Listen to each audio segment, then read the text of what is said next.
എല്ലാവർക്കും നമസ്കാരം. പുതിയൊരു വീഡിയോയിലേക്ക് ഏവർക്കും സ്വാഗതം. ഇന്നത്തെ വീഡിയോയിൽ ഡാനിയൽ ഡീഫോ എഴുതിയ റോബിൻസൺ ക്രൂസോ എന്ന പുസ്തകത്തിലെ രണ്ടാമത്തെ കഥയാണ് പറയുവാൻ പോകുന്നത്. അപ്പോൾ നമുക്ക് കഥയിലേക്ക് കടക്കാം. ക്യാപ്റ്റന്റെ മകനായ എന്റെ സുഹൃത്ത് മുമ്പ് എന്നെ ധീരനാക്കാൻ ശ്രമിച്ചവനായിരുന്നെങ്കിലും ഇപ്പോൾ എന്നിൽ നിന്ന് ഒഴിഞ്ഞു മാറുന്നത് പോലെ തോന്നി. യാർമൗത്തിലെത്തി 2-3 ദിവസം കഴിഞ്ഞ ശേഷമാണ് അവൻ ആദ്യമായി എന്നോട് സംസാരിച്ചത് തന്നെ. വ്യത്യസ്ത സ്ഥലങ്ങളിലാണ് ഞങ്ങൾ താമസിച്ചിരുന്നത് എന്ന കാരണമാണ് അവൻ പറഞ്ഞത്. ആദ്യ സംഭാഷണത്തിൽ തന്നെ അവന്റെ സ്വരത്തിൽ വന്ന മാറ്റം ഞാൻ ശ്രദ്ധിച്ചു. മ്ലാനവദനായി അവൻ ചോദിച്ചു, എങ്ങനെയുണ്ട്? പിന്നെ അച്ഛൻ എന്നെ പരിചയപ്പെടുത്തി. ഒരു പരിശീലനത്തിനായി ഞാൻ കപ്പൽ യാത്ര നടത്തിയ കാര്യം പറഞ്ഞു. അച്ഛൻ എന്റെ നേരെ മുഖം തിരിച്ച് ഗൗരവത്തിൽ പറഞ്ഞു, ചെറുപ്പക്കാരാ, നീ ഇനി ഒരിക്കലും കടലിൽ പോകരുത്. നീ ഒരു നാവികനാകാൻ അനുയോജ്യനല്ലെന്നതിനുള്ള വ്യക്തമായൊരു തെളിവാണ് ഈ കപ്പൽ യാത്ര. എന്തുകൊണ്ട് സർ? ഞാൻ ചോദിച്ചു. നിങ്ങൾ ഇനി ഒരിക്കലും കടലിൽ പോകില്ലേ? അത് വേറെ കാര്യം, അയാൾ മറുപടി നൽകി. അതെന്റെ തൊഴിലാണ്, എന്റെ കർത്തവ്യം. എന്നാൽ നീ ഒരു പരീക്ഷണാർത്ഥം നടത്തിയ കപ്പൽ യാത്രയാണിത്. അതിന്റെ സ്വാദ് നീ അറിഞ്ഞു. ഒരു പക്ഷേ ഇതെല്ലാം സംഭവിച്ചത് നീ മൂലമായിരിക്കാം. താർഷിഷിന്റെ കപ്പലിലെ ജോനയെ പോലെ പ്രാർത്ഥിക്കുക, അയാൾ തുടർന്നു. എന്തിനു വേണ്ടി നീ കപ്പലിൽ പോകണം? നീ ആരാണ്? എന്റെ കഥ ഞാൻ വിവരിച്ചു. വികാരാവേശത്തോടെ അയാൾ പൊട്ടിത്തെറിച്ചു. ഞാൻ എന്താണ് ചെയ്തത്? അയാൾ പറഞ്ഞു. ഇത്തരം വൃത്തികെട്ടവനെ ഞാൻ കപ്പലിൽ കയറ്റിയല്ലോ. 1000 പവൻ തന്നാലും നിന്നോടൊപ്പം ഒരു കപ്പലിൽ ഞാൻ കാലെടുത്തു കുത്തില്ല. ഞങ്ങൾ വേഗം തന്നെ വേർപിരിഞ്ഞു. അയാളെ പിന്നെ ഞാൻ കണ്ടിട്ടില്ല. ഏതു വഴിക്ക് പോയെന്നും അറിയില്ല. കയ്യിൽ കുറച്ച് പണമുണ്ടായിരുന്നതിനാൽ ഞാൻ നേരെ ലണ്ടനിലേക്ക് വിട്ടു. ഞാൻ വല്ലാത്ത ആശയക്കുഴപ്പത്തിലായിരുന്നു. എന്ത് ജീവിതമാർഗമാണ് സ്വീകരിക്കേണ്ടത്? വീട്ടിലേക്ക് പോണോ? കടലിലേക്ക് പോണോ? ലജ്ജ എന്നെ വീട്ടിലേക്ക് പോകാൻ അനുവദിച്ചില്ല. അയൽവാസികൾ എന്നെ പരിഹസിച്ച് ചിരിക്കുന്നത് ഞാൻ വിഭാവനം ചെയ്തു. അവരെ അഭിമുഖീകരിക്കാൻ ലജ്ജ തോന്നി. അച്ഛനെയും അമ്മയെയും മാത്രമല്ല, എല്ലാവരെയും.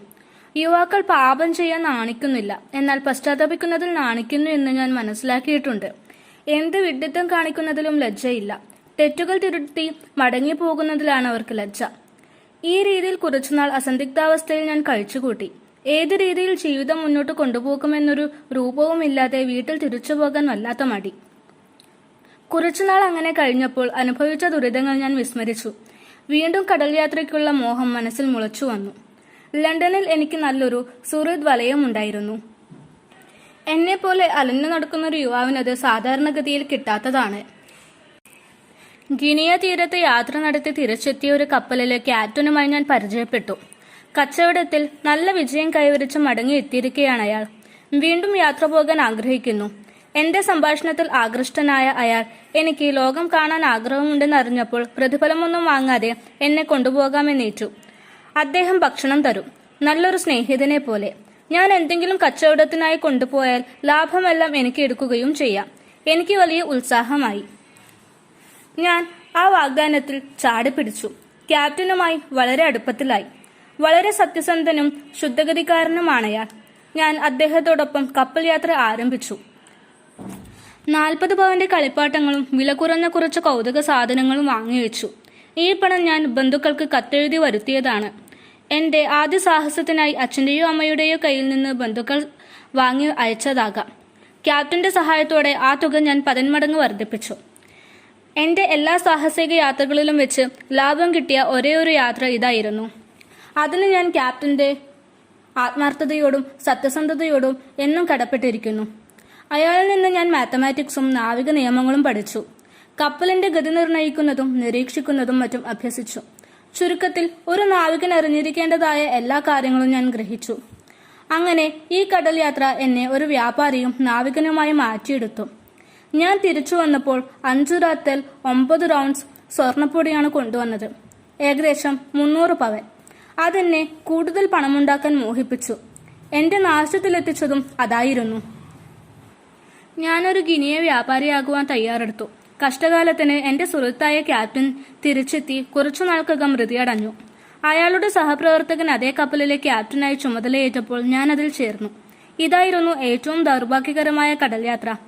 എന്റെ സമ്പാദ്യത്തിൽ നിന്ന് 200 പവൻ സുഹൃത്തായിരുന്ന ക്യാപ്റ്റന്റെ വിധവയെ ഞാൻ ഏൽപ്പിച്ചു. അവർ എന്നോട് വളരെ നീതിയുള്ളവളായിരുന്നു. ബാക്കിയുള്ള 100 പവൻ കച്ചവട സാമാനങ്ങൾ വാങ്ങാനായി വിനിയോഗിച്ചു.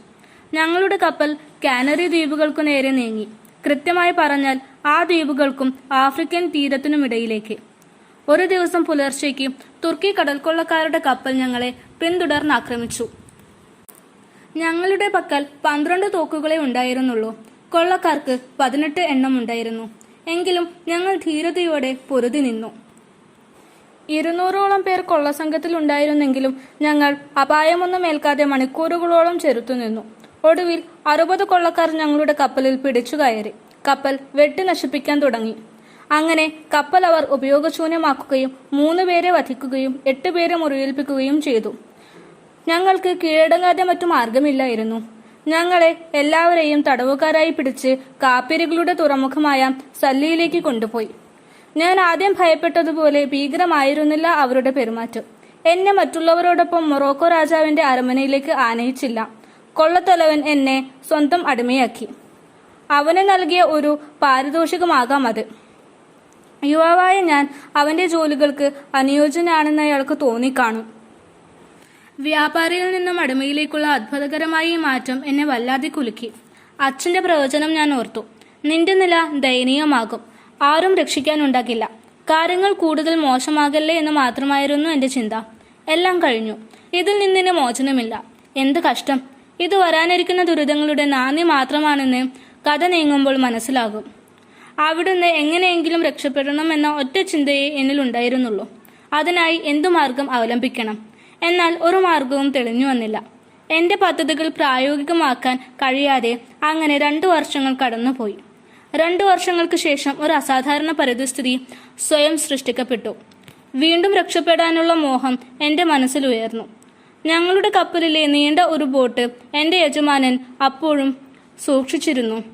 ആ നീണ്ട ബോട്ടിന്റെ നടുവിൽ ഒരു മുറി ഉണ്ടാക്കാൻ അയാൾ ആശാരിയോട് ആജ്ഞാപിച്ചു. ഒരു ബാർജ് പോലെ അതിനുള്ളിൽ നിന്ന് നിയന്ത്രിക്കാനും ബോട്ട് ഓടിക്കാനുമായി. അതിലിരുന്ന് ഭക്ഷണം കഴിക്കാനുള്ള സൗകര്യങ്ങളും മദ്യക്കുപ്പികൾ വയ്ക്കാനുള്ള അലമാരയും മറ്റും ഉണ്ടാക്കി. യാത്രയിൽ അവർക്ക് തിന്നും കുടിച്ചും ഉല്ലസിക്കാനായി. ഞങ്ങൾ ആ ബോട്ടുമായി ഇടയ്ക്കിടെ മീൻ പിടിക്കാൻ പോകുമായിരുന്നു. ഞാൻ മീൻപിടുത്തത്തിൽ അതിസമർത്ഥനായിരുന്നതിനാൽ എപ്പോഴും എന്നെ യജമാനൻ കൂടെ കൊണ്ടുപോകും. ആ പ്രദേശത്തെ ബഹുമാന്യരായ 2-3 കാപ്പിരികളെയും കൂട്ടി മീൻപിടുത്തത്തിനോ ഉല്ലാസയാത്രയ്ക്കോ പോകാൻ അയാൾ ഒരു ദിവസം പദ്ധതിയിട്ടു.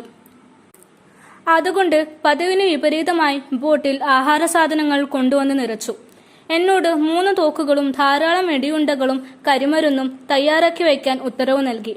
കാരണം കടൽ പക്ഷികളെ വേട്ടയാടലും മീൻപിടുത്തവുമാണ് അവരുടെ ഉല്ലാസയാത്രയിൽ ഉൾപ്പെടുത്തിയിരുന്നത്. യജമാനൻ നിർദ്ദേശിച്ചതുപോലെ എല്ലാ സാധനങ്ങളും ഞാൻ ഒരുക്കി വെച്ചു.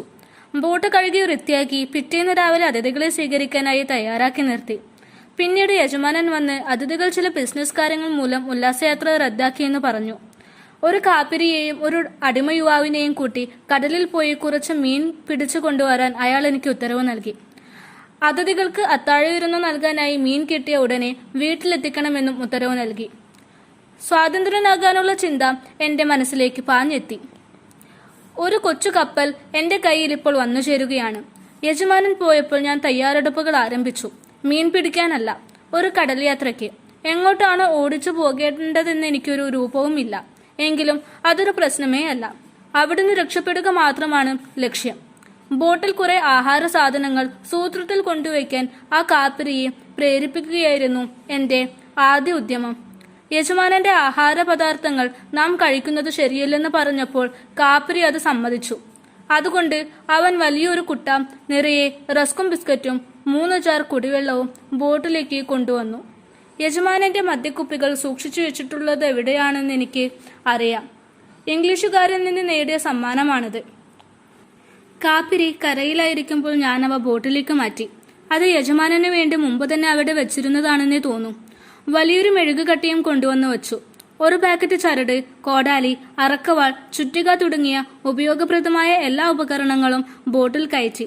പ്രത്യേകിച്ച് മെഴുകുതിരി ഉണ്ടാക്കാൻ മെഴുകുകട്ടി വളരെ പ്രയോജനകരമാണ്. ഞാൻ മറ്റൊരു തന്ത്രം അവനോട് പ്രയോഗിച്ചു. നിഷ്കളങ്കതയോടെ അവനത് അനുസരിച്ചു. അവന്റെ പേര് മൂളി എന്നാണ്. ഞാൻ അവനെ വിളിച്ചു. മൂളി, നമ്മുടെ യജമാനന്റെ തോക്കുകൾ ആ ബോട്ടിലുണ്ട്. നീ പോയി കുറച്ച് വെടിയുണ്ടകളും കരിമരുന്നും കൊണ്ടുവരാമോ? നമ്മൾക്ക് കുറച്ച് കടൽപക്ഷികളെ വെടിവെച്ച് പിടിക്കാം. കപ്പലിലെ കലവറയിൽ അതുണ്ടെന്ന് എനിക്കറിയാം. ശരി, അവൻ പറഞ്ഞു. കുറച്ച് ഞാൻ കൊണ്ടുവരാം. അവൻ ഒരു തുകൽ സഞ്ചി നിറയെ വെടിമരുന്നും കുറെ ബുള്ളറ്റുകളും കൊണ്ടുവന്നു. എല്ലാം ബോട്ടിലെടുത്തു വച്ചു. അങ്ങനെ എല്ലാ അവശ്യ സാധനങ്ങളും സംഭരിച്ച ശേഷം ഞാൻ മീൻ പിടിക്കാനായി യാത്ര പുറപ്പെട്ടു. ഞങ്ങളെ നന്നായി അറിയാവുന്ന തുറമുഖ ഉദ്യോഗസ്ഥർ ഒന്നും ശ്രദ്ധിച്ചില്ല.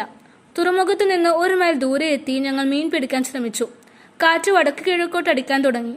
എന്റെ ആഗ്രഹത്തിന് വിപരീതമായിരുന്നു അത്. കാരണം കാറ്റ് തെക്കോട്ടായിരുന്നെങ്കിൽ തീർച്ചയായും സ്പെയിൻ തീരത്തെത്താമായിരുന്നു. ചുരുങ്ങിയത് കാഡിസ് ഉൾക്കടലിലെങ്കിലും എത്താമായിരുന്നു. കാറ്റ് ഏതു ഭാഗത്തേക്ക് വീശിയാലും ഈ നശിച്ച സ്ഥലത്തു നിന്ന് രക്ഷപ്പെടണമെന്ന് ഞാൻ ദൃഢനിശ്ചയമെടുത്തു. കുറച്ചുനേരം ചൂണ്ടയിട്ടിട്ടും മീനൊന്നും കിട്ടിയില്ല. ചൂണ്ടയിൽ കുടുങ്ങിയിട്ടും ഞാൻ വലിക്കാതിരിക്കുകയായിരുന്നു. ഞാൻ കാപ്പിരിയോട് പറഞ്ഞു, ഇത് ശരിയാവില്ല. യജമാനന് മീൻ കൊടുക്കാനാവില്ല. നമ്മൾക്ക് കുറെ കൂടെ ദൂരെ പോകാം. കുഴപ്പമൊന്നുമില്ലെന്ന് കരുതി അവൻ അതിന് സമ്മതിച്ചു. കുറെ ദൂരത്തേക്ക് ബോട്ട് ഓടിച്ച ശേഷം ചൂണ്ടയിട്ടു. മൂളി ബോട്ടിന്റെ ഒരറ്റത്തിരിക്കുകയാണ്.